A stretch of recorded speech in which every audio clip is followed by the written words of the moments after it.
하지만 많은 환자분들께서 염증 주사나 항생제 처방으로 일시적인 호전을 경험하셨지만 결국 재발하게 되는데요. 안녕하세요. 미테크 성형외과 대표원장 성형외과 전문의 전명수입니다.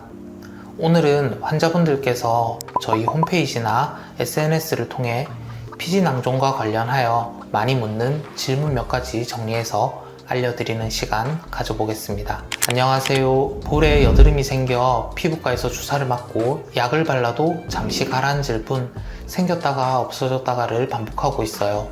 아무래도 피지낭종인 것 같아 미테크에 방문하려고 하는데 이걸 제거하려면 병원에서 어떤 것을 하는지 알려주세요.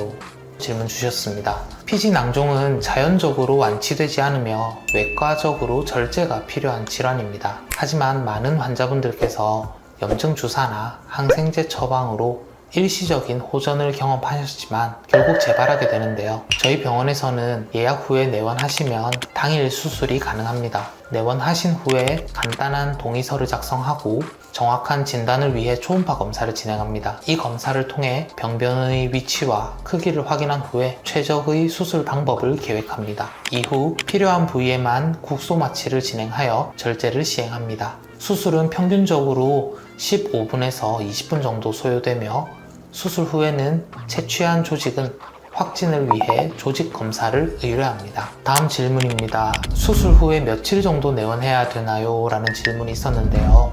수술 후에 번거로우시더라도 상처 소독과 경과 관찰을 위해 꾸준히 내원하셔야 하는데요. 외부 오염에 취약해진 수술 부위의 감염 예방, 그리고 흉터를 최소화하기 위해서 아주 중요한 과정입니다. 부득이하게 타 지역에 거주하시거나 또는 바쁜 일정으로 인해 자주 내원하시기 어려운 경우에는 타 병원에서 소독을 하거나 또는 자가 소독을 하더라도 최소한 수술 다음 날 그리고 실밥을 제거하는 날에는 내원을 하실 것을 권장드리는데요.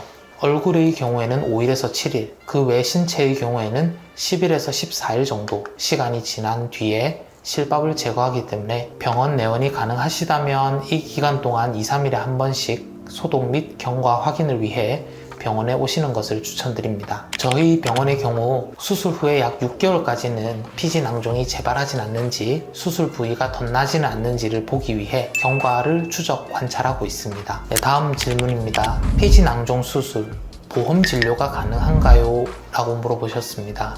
국민건강보험에 가입되어 있다면 당연히 피지낭종 수술은 건강보험 혜택을 받을 수 있습니다. 진료비의 일정 부분은 건강보험이 적용되며 환자분께서는 본인 부담금만 납부하시면 됩니다. 피지낭종은 물론 미용적으로도 불편함이 있지만 주된 목적은 치료이기 때문에 성형외과를 포함한 어느 과에서든 진료를 받으신다면 건강보험 혜택을 받을 수 있습니다. 또한 실비보험에 가입되어 있다면 본인 부담금의 일부를 실비보험으로 청구할 수도 있습니다. 다만 모든 비용이 100% 보장되는 것은 아니며 가입한 보험사, 상품, 약관에 따라 보장 범위가 다를 수 있기 때문에 병원 방문 전에 가입하신 보험사에 미리 문의하신 후에 내원하시는 것을 추천드립니다.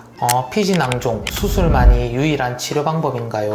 라는 질문도 있었습니다. 네, 피지낭종의 근본적인 해결책은 외과적 절제술을 통해 제거를 하는 것입니다. 하지만 저희 병원에서는 무조건 지금 바로 수술해야 합니다 라고는 말씀드리지 않는데요. 우선 염증 반응 초기의 피지낭종은 낭종을 감싸고 있는 막을 완전히 제거하기 어려운 경우가 많습니다. 이러한 상태에서 수술을 진행하면 일부 남아있는 조직이 다시 자라서 재발을 할 가능성이 있기 때문에 불필요한 흉터를 남기면서까지 서둘러 수술을 하진 않습니다. 이러한 경우에는 항생제 치료를 통해 염증 반응을 어느 정도 가라앉힌 후에 수술을 진행하기도 합니다. 염증 반응이 많이 심해서 고름이 많이 차 있는 경우에는 항생제에도 잘 반응하지 않기에 배농술을 1차적으로 먼저 시행하는 경우도 있습니다. 그리고 며칠 치료를 한 후에 2차적으로 봉합수술을 진행하기도 합니다. 따라서 피지낭종이 반드시 지금 수술이 필요한 상태인지 항생제 치료를 좀 하고 나서 수술을 하는 것이 좋은지 아니면 수술을 2차로 나누어서 하는 것이 좋은지에 대해서는 전문의의 정확한 진단이 필요합니다.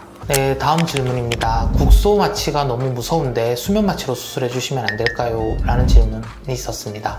피지 낭종 수술은 일반적으로 국소 마취로 진행이 됩니다. 저희 의료진은 환자분께서 마취 시에 통증을 최소한으로 느낄 수 있도록 마취를 진행하고 있습니다. 그럼에도 불구하고 국소 마취에 대한 두려움이 크거나 불안감이 심한 경우에는 수면 마취를 선택을 할 수도 있습니다. 다만 수면 마취를 원하시는 경우에는 수술 전에 상담을 통해서 안전한 방법을 결정한 후에 진행을 하게 됩니다. 네, 다음 질문입니다. 피지 낭종 재발하는 이유가 뭔가요?